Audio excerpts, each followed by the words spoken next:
So we're here at Pensford at Wild Things Farm, next to the River Chew. This is a really inactive part of the floodplain. The river has become really incised, so it's gone deep and it no longer spills into this area.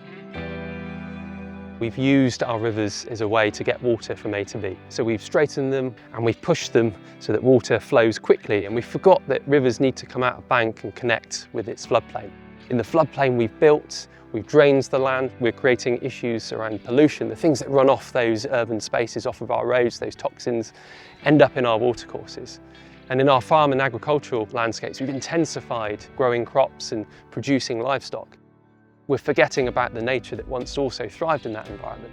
When we intensify anything, we create compact soils, and therefore what happens is when we have rainfall, that water flows off of the land, taking the nutrients, taking the herbicides and the pesticides with it, and all of that enters our watercourses. So the concoction of those toxins alongside the things that are coming off from our roads, creating this cocktail of pollutants within our rivers that is impacting our fish and our aquatic life. So this site in particular is really interesting. It was just a ryegrass field just 12 months ago. So you can already see the change that has taken place. Before it was in pasture, so we had cattle that grazed this field. The soil was really quite compact and we were seeing lots of runoff straight into the watercourses. The banks were being sort of trampled by the cattle, there was no fencing. These guys that purchased the land wanted to think about how they could deliver for nature and biodiversity. That was their real driver here.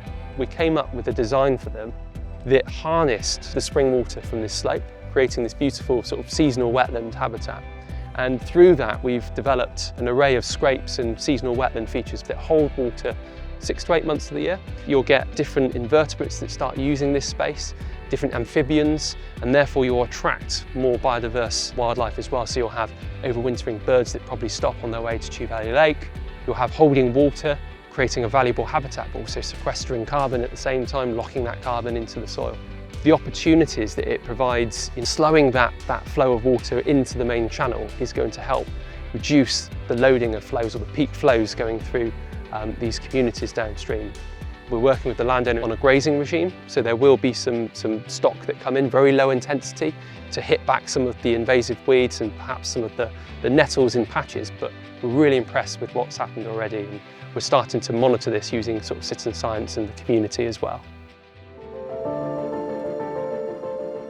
Farmers are integral to delivering water-related improvements. I mean, they are the custodians and the owners of the land.